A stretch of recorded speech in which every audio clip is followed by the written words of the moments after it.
Tudo bem, meus irmãos? Sou o professor Júnior Queiroz, do Seminário Ilha Cristã, seminário que é mantido e administrado pela Igreja Evangélica Assembleia de Deus, Ministério Jardim América, situado em Goiânia, estado de Goiás. Hoje nós estamos com a matéria Profetas Maiores e Menores, no nosso curso básico, e vamos aqui para a introdução aos profetas maiores e menores, aos profetas menores, que está na página 83. Introdução aos profetas menores. Falamos dos profetas maiores, agora vamos nos dedicar aos profetas menores. Bom, os profetas menores não são chamados de menores pela importância dos seus textos, por ter menor ou maior importância dos seus textos, como já expliquei lá no início desses módulos aqui para vocês. Mas é pelo tamanho do volume, né, do pequeno volume de escritos, tá? Quanto ao valor espiritual desses escritos, o poder, a fidelidade, tanto os maiores quanto os menores têm o mesmo significado e, de igual modo, são considerados mensageiros de Deus, inspirados por Deus, conforme as Escrituras. Eu vou mostrar aqui que todos eles foram inspirados. Eu vou pegar só esse último versículo no seu material aí, é 2 Pedro capítulo 1, versículo 21, porque a profecia nunca foi produzida por vontade de homem algum, mas homens santos de Deus falaram inspirados pelo Espírito Santo. Então, homens de Deus falaram inspirados pelo Espírito Santo. Isso mostra para nós que a inspiração vem de Deus, né? Veio para esses profetas de Deus, tá? E isso nos dá a segurança de ter os textos sagrados inspirados pelo próprio Deus, mesmo que em menores escritos, né? Alguns escreveram menos que os outros, tá? Bom, a expressão "assim diz o Senhor" e outras similares, né, muito comum nos textos das profecias, que dá também uma segurança ao leitor, né? Assim diz o Senhor, diziam eles, tá? Os 12 profetas menores formam um só livro na literatura hebraica, né? Na Torá. Quero lembrar vocês que o conteúdo da nossa Bíblia é o mesmo conteúdo da Bíblia hebraica. A diferença é na forma de colocar os livros, tá? Esses 12 profetas menores, na Bíblia hebraica, ele é um livro só. No nosso são separados, né? Lá no livro, na Bíblia hebraica, esse livro se chama Os 12, tá? Que são esses 12 aí.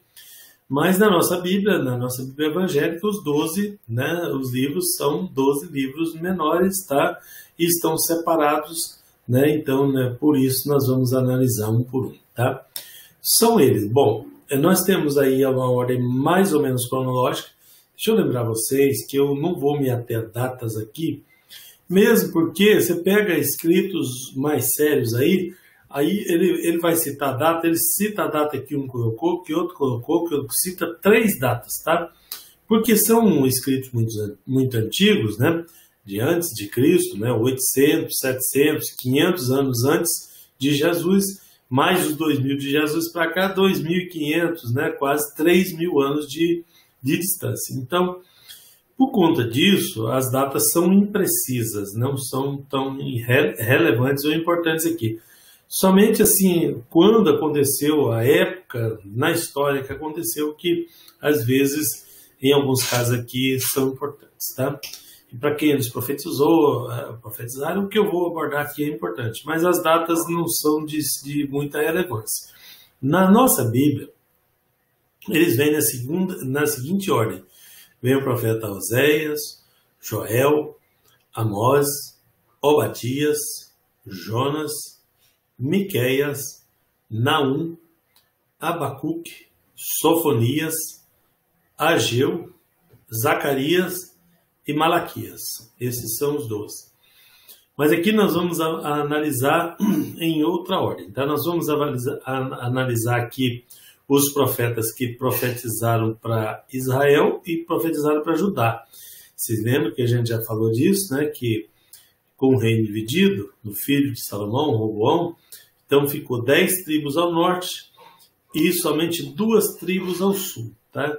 Esses profetas tinham um ministério separado, já que o povo de judeu era separado, eles não se davam muito bem, porque era concorrente, né? Lá em Samaria, que era a capital de Israel do norte, né? Era concorrente de Jerusalém, que era a capital de Israel do sul. Samaria foi construída para ser o templo rival, tal, que era lá que tinha que adorar a Deus, porque senão eles vinham para Jerusalém. E o governante de lá, que era outro, né? Não queria que isso acontecesse, tá? Então nós temos aqui Jonas, Amós, Oséias e Miqueias profetizaram, se bem que Miqueias foi para os dois, né? Foi para Judá e para Israel, mas Jonas, Amós e Oséias para Israel. Depois vem Sofonias, Miqueias também, que é para Judá e Israel, tá? Sofonias, Naum, Abacuque, Ageu, Zacarias e Malaquias para Judá. Obadias para Israel e Joel para Judá também, tá? Profetizou para o reino do sul, tá? Vamos começar por Oséias, tá? Oséias significa, o nome Oséias, o profeta Oséias, né? Tá no capítulo 5 isso, tá? Significa salvação, tá? O sentido do nome de Oséias é o mesmo que Josué e Jesus, tá? Significa salvação, né? Jeshua, Osea ou Jesus, tá? Ou Jeshua, Jeshua, tá? Que é Jesus. O Boyer, O.S. Boyer, aponta 5 homens na Bíblia com o nome de Oséias, tá? Primeiro, é o Josué, que Oséias e Josué tem o mesmo significado, mas o Oséias, filho de Num, teve o nome dele mudado por Josué, por Moisés, para Josué, tá? O Oséias passou a se chamar Josué, tá? Então Oséias e Josué bem perto, tá? Mas ele chamava-se originalmente Oséias, filho de Num. Depois vem o Oséias, filho de Elá, né? Rei de Israel, um príncipe da casa de Elá. Oséias, filho de Azarias, da Azazias, né? Chefe dos filhos de Efraim, tá? O Oséias, que é um dos que assina o pacto para guardar a lei no livro de Neemias, né? Isso já lá na volta do cativeiro. E o Oséias, filho de Beri, que é primeiro dos 12 profetas menores, tá? Que é esse Oséias que nós estamos falando aqui. O nome dele, né, desse último Oséias, aparece 3 vezes no seu livro, no livro Oséias, tá? E uma vez em Romanos, capítulo 9, versículo 25, né, na versão ACF, numa citação profética. Tá? Esse nome, dado a outros homens, se repete 12 vezes nos livros anteriores a Oséias. Tá?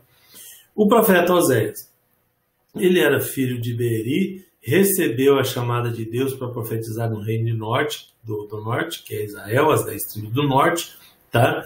E ele faz várias referências a Israel e a Efraim, né? Os nomes destacados no Reino do Norte, cuja capital era Samaria, tá? Então ele faz várias referências ao Reino do Norte, tá? Como Efraim, porque Samaria é na região dos Efraimitas, né? Que é dos filhos de José, tá? Então, fazendo referência a Efraim, está falando do Reino do Norte, tá? E cuja capital era Samaria. Ele chama o rei de Israel de nosso rei, né? Então, essa expressão identifica ele como um profeta de Israel, tá? Do Reino do Norte. O texto de Oséias revela uma preocupação especial com a situação caótica de Israel, tá? E não de Judá, né? Falando de Israel. Ele dedica todo o seu trabalho exclusivamente ao Reino do Norte, assim como fez Amós, que veio antes dele, tá? Cronologicamente, mas que o livro vem depois. Mas Amós veio antes, né? Viveu antes dele, né? Profetizou antes dele. A sinopse do livro tem uma informação importante, né? O livro de Oséias abrange eventos e mensagens entregas no tempo do rei Uzias, até Ezequias, né? Entre Uzias e Ezequias, né, tem mais 2, né? Jotão e Acais, tá? Que vai mais ou menos de 767 a 697. E no do rei Jeroboão, II de Israel, de 755 a 725, tá? Esse rei Jeroboão II, teve dois reis com esse nome, né? Jeroboão I e Jeroboão II. E o tempo deles, a época deles era muito distinta, né? O Jeroboão I foi logo no tempo do Roboão, foi na época do cisma, na hora que partiu o reino em dois, aí o Jeroboão ficou no norte e o Roboão, filho de Salomão, ficou no sul, tá? E esse Jeroboão II vem 100 anos depois, mais ou menos 100 e poucos anos depois do Jeroboão I, tá? Então, o reino havia sido dividido, né, depois da morte de Salomão, como eu já expliquei, em dois reinos, né, e deixou de ser exatamente uma monarquia, né, já havia quase 200 anos aí. Jeroboão II havia expandido o reino do norte, né, e alcançado até Damasco e a Síria, né, o reino se expandiu, né, até Damasco, que é a capital da Síria, né. Então, segundo os historiadores, né, nós encontramos aqui, segundo o Boyer, né, Hamat, né, que era uma cidade na divisa entre Israel e a Síria, tá, na divisa da Síria, na fronteira da Palestina, tá, e até chegando até Damasco, segundo os textos aí, tá. Bom, a situação moral e religiosa de Israel tinha descido os degraus mais baixos possível, né, a ponto dos sacerdotes se tornarem salteadores, tá? Salteadores eram um tipo de ladrão, né? Daí o Oséias explica isso, capítulo 6, versículo 9. Até sacrifício de crianças, os deuses pagãos, né, a deuses pagãos, eles faziam ali, eles praticavam o que chama a Bíblia de prostituição cultural. Cultuar outros deuses era considerado por Deus uma prostituição, né? Os profetas tocam sempre nesse assunto aí, tá? Então, Israel do norte, às vezes a gente vê a questão de Israel ter ido para o cativeiro, de Israel ter, né, a Israel do norte ter pagado aquele preço ali, e a gente não vê o tamanho do problema, né? Então, a situação moral, a situação espiritual, a situação de Israel estava degradante, tá? Então, Jonas e Amós, né, profetas anteriores, né, já haviam profetizado para aquele povo, tá? Veja que Amós foi enviado de Judá para denunciar os pecados de Israel, pois a sua corrupção moral, né, a corrupção moral de Israel tinha caído muito, né, a sua condição, a sua conduta moral, né, e a indiferença religiosa estava muito forte. Então Amós, que veio antes de Oséias, desenvolveu um ministério rápido e explosivo, né? Mas Oséias não, ele demorou no seu trabalho, ele teve paciência, ele agia como um pastor de rebanho, né, de um rebanho perdido e louco nas brenhas, tentando recuperar as ovelhas rebeldes, as ovelhas difíceis. É assim que ele trabalhava, tá? Oséias, então, escreveu o seu livro entre os anos 750 e 740 antes de Cristo, mais ou menos, tá? Amós e Isaías foram em parte contemporâneos, né, de Oséias, e Jonas, que viveu e profetizou antes dele, tá? Bom, contemporâneos que foram na mesma época, tá? A sua teologia, né? A teologia de Oséias. O livro de Oséias contém mensagens teológicas de grande valor doutrinário, tá, para os judeus, e de elevado sentido profético para a igreja, tá? O próprio amor de Deus demonstrado aí por um povo caído, um povo degradado, um povo como estava o povo de Israel, e Deus ter aquele cuidado de enviar os seus profetas, né, um profeta como esse Oséias, para tentar recuperar esse povo, é uma demonstração de amor muito grande, né? E também por meio do casamento de Oséias com uma prostituta para profetizar, Deus usou o casamento dele, né? Deus, então, com aquilo pretende mostrar que o seu amor, né, o seu amor por Israel é grande, né? E sua graça em oferecer perdão é maior ainda, né? Maior do que os pecados das pessoas, não é? Que é os pecados dos homens. E esse casamento aí, né, esse relacionamento de marido e mulher, no livro de Oséias, faz uma analogia, uma comparação, né, da intimidade de Deus com o seu povo, né, o povo de Israel, no Antigo Testamento, e a igreja, né? Então, no Novo Testamento, depois da vinda de Cristo. Então, aquela intimidade lá mostra como seria a intimidade de Deus com a sua igreja nos tempos do Filho Jesus, tá? Assim como Deus queria transformar os pecadores em povo santo, através do ministério de Oséias, né, Cristo veio para unir Israel e os gentios, gerando um terceiro povo, que é a igreja, tá? A igreja de Deus, como define Paulo, tá? Os objetivos da profecia, do livro de Oséias, né? Oséias entrega mensagens vivas, buscando o arrependimento do povo do Reino do Norte, o qual se afundava naqueles dias mais e mais na imoralidade e na desgraça espiritual. É assim que era a situação de Israel naqueles dias. Bom, vamos agora ao segundo profeta, dos profetas menores, que é o profeta Joel, tá? Observa-se, novamente, né, citamos isso, que as datas são aproximadas. É impossível garantir exatidão cronológica de datas antigas, tá? A data do profeta Joel, por exemplo, é duvidosa, né? Pois há informações aí de que ele tenha escrito seu livro entre 835 e 805, e que tenha conhecido o profeta Elias e o profeta Eliseu, tá? Logo, não é possível assegurar datas aí no caso do livro do profeta Joel também, tá? O profeta, né? As informações sobre o profeta Joel são escassas, né? Seu nome significa Jeová é Deus. Segundo Boyer, né, ele diz que há na Bíblia 13 homens, né, com o nome de Joel, e que o profeta era o filho de Petuel, né, como ele mesmo afirma aqui, né? O Ellison, né, outro escritor, diz que Joel pode ter sido um sacerdote. Pode ter sido, né? Não temos certeza bíblica aí, tá? As informações são poucas, né? Ele faz referências a sacerdotes, né? E sugere-se assim, né?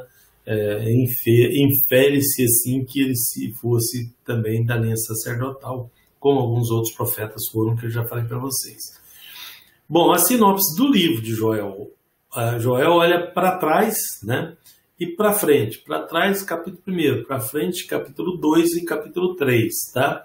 Ele fala de uma praga de gafanhotos que assolou o povo de Judá como demônios devoradores, tá? Que não podia ser expulsos com oração, mas somente com fidelidade nos dízimos e ofertas. Então ele comparou, ele pegou essa praga de gafanhotos que houve naquela época, que assolou o povo, comeu as suas plantações, devorou as suas plantações, e ele faz uma comparação espiritual daquilo como se a necessidade de se ser fiel a Deus nos dízimos e ofertas fosse proteger o povo de Israel, na sua profecia, dos devoradores, né? No caso, o devorador seria o demônio, o inimigo, né? Que ele compara com os gafanhotos que comeu toda a plantação. Veja os objetivos na sequência dessa análise, né? A sua visão profética e evangelística e universal, tá? Ela é evangelística e é universal, porque ele afirma que todo aquele que invocar o nome do Senhor será salvo. Veja que ele está falando para o povo de Israel, ele estava, né, profetizando para o povo de Israel, e quando ele diz todo aquele que invocar o nome do Senhor, tá levando para aquele evangelho mundial, global, né, universal, que todo aquele que invocar o nome do Senhor será salvo, tá? Bom, o profeta trabalha na questão do arrependimento, né, chamando o povo para reconhecer os seus pecados, e os sacerdotes a chorar as suas misérias, né? Ele tem em mente, né, a punição divina, né? É mais difícil suportar do que as bênçãos graciosas e cheias de amor aqui. Contudo, ele faz o seu trabalho de homem, né, de Deus, falando a verdade, tá? Colocando a verdade. Entretanto, ele reitera, né, o julgamento divino será inevitável diante da vida corrupta do povo de Judá. Ele fala com firmeza a respeito do povo de Deus, inclusive com respeito à natureza e ao povo escolhido, tá? Nesses dois âmbitos. Na página 94, a teologia de Joel, tá? A teologia de Joel apresenta principalmente a teologia do pentecostalismo, né? Ou seja, a promessa do batismo no Espírito Santo, tá? Conforme foi e continua sendo pregada pelos cristãos evangélicos pentecostais em todo o mundo. Na verdade, Joel não falou de pentecostalismo, e sim do derramamento do Espírito. Então, ele estava profetizando que ia ser derramado o Espírito, né? Algo real e divino, né? E não uma palavra polêmica, né? Uma coisa que aconteceu, inclusive, né? Na página 95, nós vemos os objetivos dele, né? Do seu livro, das suas profecias. Ele tem 3 objetivos em mente aqui. Primeiro, mostrar o cenário político de Judá naquela época, enfatizando a corrupção de toda a nação, tá? Segundo, determinar a promessa do derramamento do Espírito Santo como parte das profecias messiânicas que iria se cumprir sobre a igreja. Terceiro, a restauração de Judá, né? Restaurar, mesmo no meio daquilo tudo perdido, né? Deus tem uma promessa de restauração para todo aquele que nele crê, né? Ele faz ali, fazendo as suas comparações, as suas analogias ali, né? É um livro muito rico, de um profeta que foi muito usado por Deus na sua atividade profética. Vamos agora também ao capítulo 6. No capítulo 6, nós vamos falar de Amós e Obadias, né? Obadias e Amós, tá? Nós vamos começar pelo profeta Amós, aqui na nossa ordem, tá? O nome Amós vem do hebraico, né? Amós, né? Vem do hebraico, né? No Strong, né? No livro Strong, a enciclopédia, né? Significa forte, tá? É derivado da raiz antiga de Amás, né? Ser corajoso, forte, o mais forte, né? Desse sentido original aí que vem a ideia do nome, né? Que tenha sido sentido, por isso que o Boyer fala que ele era carregador de fardos, né? O sentido dele é carregador de fardos, né? Mas vem do strong mesmo, de forte mesmo, né? Do inglês strong, né? Ou mais forte, talvez, tá? Bom, o profeta Amós nasceu em um lugar chamado Tecoa, né? A cidadezinha dele, um lugarejo, localizado a 8 quilômetros de Belém, de Judá, tá? Tecoa, então, na região de Judá, tá? Não foi treinado na escola de profetas, ele era apenas um lavrador, um pecuarista, tá? Ele morava em Judá, no Reino do Sul, tá? E profetizou para Israel no Reino do Norte, tá? Não obstante, ele nasceu em Tecoa, do lado de Judá, mas as profecias dele eram dirigidas ao Reino do Norte, tá? Era desenvolvido na escrita clássica, usava muitas expressões literárias, tá? Ele amava a justiça, tinha coragem de enfrentar oposições, né? Era uma característica importante nos profetas de Deus, era considerado um profeta missionário e conhecia bastante questões comerciais, tá? Na sinopse do livro, né, diz: na época, a prosperidade material estava abafando o desenvolvimento espiritual do povo, tá? Do povo de Israel. Qualquer semelhança com os nossos dias não é mera coincidência, né? Uma coisa uma coisa puxa a outra e tem danificado muito as igrejas também nos nossos dias, tá? Esses versículos, vamos pular para a página 102, tá? 102, revela que ao invés de seguirem a palavra de Deus, os israelitas maltratavam os pobres, né? Eles oprimiam esses pobres aí, né? Eles viviam de forma imoral, né?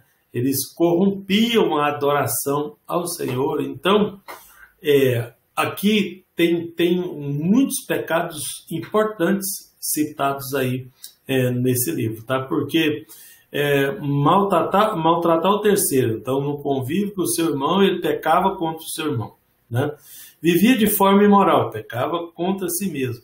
E corrompiam a adoração ao Senhor, pecavam contra Deus. Então, né, a coisa estava complicada, tá? O Reino do Norte, não estamos falando de Israel aqui, Reino do Norte. Deixa eu lembrar vocês que o Reino do Norte foi levado em cativeiro para a Síria. Os assírios invadiram ali, levaram tudo para lá, não Síria, a Síria, mais longe um pouquinho, tá? E nunca mais eles voltaram, tá? O Reino do Norte, que é a parte norte de Israel, foi enviado para o cativeiro através do reino da Assíria, tá? E o que eles fizeram foi trazer gente de lá, deixou uns pouquinhos lá para cuidar da terra dos moradores locais de Israel do Norte, e ainda trouxe gente de lá e misturou com eles, né, por casamento e tudo, obrigou eles lá a se misturar. Eu sei que virou aquele povo misto, que eram chamados depois, no tempo de Jesus, de samaritanos. A origem dos samaritanos é esse povo misto, que tinha israelita, mas misturado com os assírios, tá? E então isso aconteceu 100 anos antes do cativeiro da Babilônia, de Judá ser enviado para o cativeiro da Babilônia, que de lá voltaram e restaurou e etc., conforme foi profetizado por vários profetas aí, tá? Que Judá iria, mas ia ser restaurado, reconstituído. De Israel não foi, tá? Muito bem, Amós, na autoria e data, Amós escreveu o seu livro em data mais ou menos definida, né, porque relaciona o seu trabalho a respeito de Israel nos dias do rei Uzias, rei de Judá, tá? E nos dias de Jeroboão, filho de Joás, que é o Jeroboão II, tá? Rei de Israel, 2 anos antes do terremoto, né? Fala do terremoto, que dá para situar aí, porque algumas pessoas escreveram sobre isso. Esses fatos históricos acaba melhorando aí a cronologia para a citação de datas, tá? Alguns fatos importantes. Quando isso é de importância grande, acaba tendo mais escrito sobre isso, tá? Isso localiza o livro em volta de 760 a.C. Segundo Ellison, né, um escritor, no livro em Conheça Melhor o Antigo Testamento, tá? Esse livro aí do Ellison é muito bom, né? Complementa esse estudo que a gente está fazendo aqui, tá? Conheça melhor o Antigo Testamento, tá? Ele afirma também que Jeroboão II reinou entre 767 e 752, mais ou menos naquela época, tá? E o terremoto a que Amós se refere, em capítulo 1, versículo 1, ocorreu 15 de junho de 763, né, diz Ellison, tá? Então tá mais ou menos dentro disso aí. Nós estamos falando de Jeroboão II, tá? O Jeroboão I foi 100 anos antes desse Jeroboão II aí, tá? Teologia. A teologia de Amós é um pouco restrita, né, ou resumida, né? Contudo, ele apresenta um relevante conceito de Deus como Criador, tá? Então, teologicamente, é importante a afirmação de Deus, Criador de todas as coisas, né? É um dos pontos das doutrinas fundamentais da fé, do cristianismo, é Deus, Criador de todas as coisas, que também sustenta a sua criação, além de criar, ele a sustenta, tá? E revela que o Senhor controla todos os povos, né? Esse cuidado de Deus e também essa referência de Deus com os outros povos mostra que Deus é Deus de todos os povos, sejam eles servos ou não, seja eles reconheçam ou não Deus como Criador e sustentador de todas as coisas, ele também é Deus de todos, tá? Bom, define as leis morais, né? E responsabiliza os homens por seus atos praticados, tá? No livro, né, de Amós é bem definida as leis morais, por causa daquelas imoralidades todas ali, fica bem definida a lei de Deus, o que Deus espera moralmente das pessoas, tá? Porque o cristianismo, né, as coisas de Deus, é um Deus ético, exige ética moral, né, exige padrão de comportamento das pessoas, tá? E esse padrão é distribuído em toda a Bíblia, e a gente vê aí no livro de Amós, a gente vê uma parte disso, tá? Depois de admoestar os israelitas, Amós ameaça, com a profecia, claro, né? Garantindo o cativeiro, falando, olha, com certo isso não vai para o cativeiro, tá? E afirmando que Deus vai matar muita gente, no capítulo 9, versículo 1, tá? Permitir que eles morram, né? Amós enfatiza também o arrependimento, né, dos israelitas, né? Dizendo, buscai-me e vivei, né?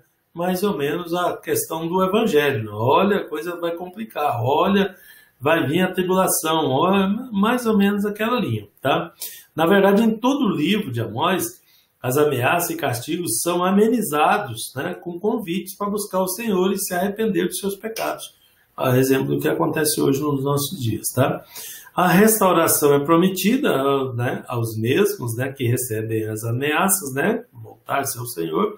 Isso representa, né, que o castigo não estava cheio de ódio, mas de amor para com o seu povo. Então Deus ama os rebeldes e rejeita apenas a sua rebeldia, tá?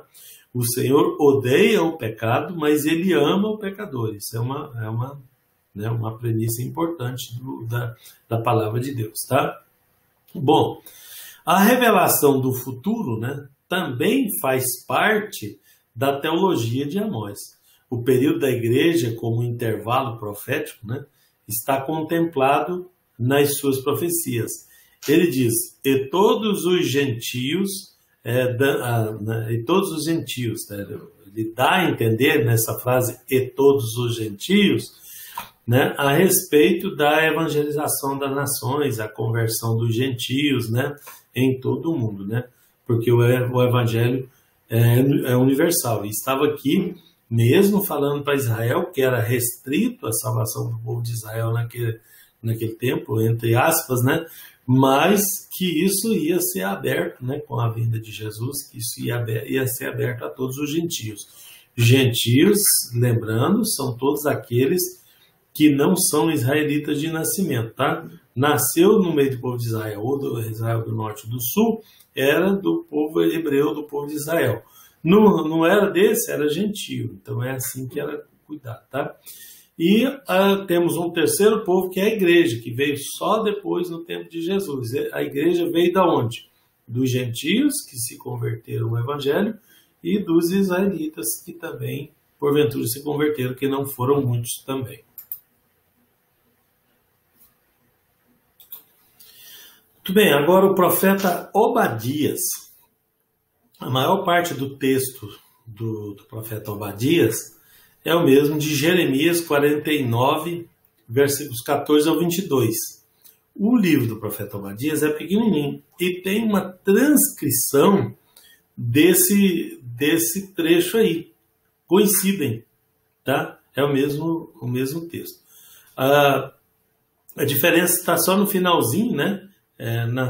Tem até uma tabela aí no seu material, na página 107, no finalzinho, tá? Que fala da diferença aí, mas a diferença são bem poucas mesmo, a gente vê que é o mesmo texto, tá? O profeta, né?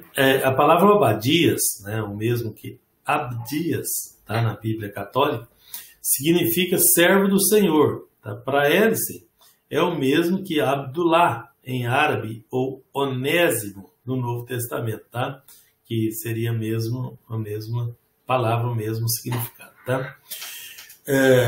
Obadias, então, não revela a sua história, mas ele prefere enfatizar a mensagem, tá, do Senhor. Isso representa um ato de humildade digno de ser imitada por todos os servos, né, do Senhor contemporâneos, vamos dizer assim, tá? A sinopse. Os textos de 2 Reis, capítulo 8, 2 Crônicas, capítulo 21, né, o reinado de Jeorão, rei Jeorão, filho de Josafá, rei de Judá, são um tipo de cenário histórico para as profecias de Obadias. Então, se você pegar aqui a profecia de Obadias, se você ler lá em 2 Reis no capítulo 8. Se você lá ler 2 Crônicas, no capítulo 21, é o cenário daquele rei ali, do Jeorão, que é filho de Josafá, né, rei de Judá. É o tempo, a época vivida por Obadias, né, e na sua profecia e na sua vida. Jerusalém foi invadida por vários inimigos no passado, tá? Nesse tempo aí, né, muitos inimigos, Egito, Filisteu, Árabe, né, Babilônios, todo mundo, né, ali era uma guerra constante, né, e um invadia, depois era o outro, então foi um momento difícil, né? Nunca deixou de ser, né, nos termos de Israel, tá? Autoria e data. Obadias escreveu o seu livro, não há dúvida que ele tem escrito esse livro, porém se questiona o tempo, tá? Pois alguns acham que Jeremias citou o texto de Obadias, né? E outros pensam que foi Obadias que transcreveu o texto de Jeremias. Lembra que eu falei para vocês que é o mesmo texto nos dois? Então, ou Jeremias escreveu de Obadias ou Obadias escreveu de Jeremias, né? Não sabemos ao certo. Tá? Bom, mas e a sua teologia, que é o importante para nós, né? Os seus princípios teológicos. Nós estamos procurando isso, né? Investigando isso, tá? O profeta Obadias se manifesta contra a inimizade entre irmãos e outros parentes. No meio do povo de Deus, aquelas... Tem isso não, né? Obadias se manifesta contra essa inimizade, contra essa guerrilhazinha entre irmãos, né? Veja aí, Edom era um povo descendente de Esaú, tá? E este era irmão de Jacó, que se tornou Israel. Então, Esaú era irmão de Israel, irmão de Jacó, né? Que se tornou Israel, tá? Então, eles eram parentes, né? Os edomeus, ou idumeus, tá? A inimizade entre os dois povos e a violência de Edom contra Israel, né, foram condenadas as duas juntamente por Obadias, por ordem de Deus, tá? Então, uma coisa importante que os edomeus, né, mesmo sendo parente próximo, veja aqui que nós estamos numa época bem antes do tempo de Cristo. Mas no tempo de Cristo ainda havia essa rivalidade. O rei Herodes era idumeu, era de Edom. Então, ele tratava o povo de Israel como inimigo. Ele se aliou a Roma, né, para prejudicar o povo de Israel, né? Ele era politicamente muito articulado, né, e ele conseguiu se aliar a Roma. Ele governou Israel com o mandato de Roma. E quando ele morreu, Roma ainda permitiu que os seus filhos, os 3 filhos, herdassem aquela região que era dele, do Herodes o Grande, o primeiro Herodes, tá? E um deles perdeu a concessão. Roma cassou a concessão do Arquelau. Mas os outros, não, os outros continuaram, tá? Então, e esses eram filhos de Edom. E esses eram inimigos de Israel por causa daquela briguinha de família, tá? Então, essa inimizade aí foi combatida duramente por Obadias muitos anos antes disso acontecer, tá? Dessa história que eu te contei aqui. Outro ponto-chave da teologia é a questão da vingança divina, né?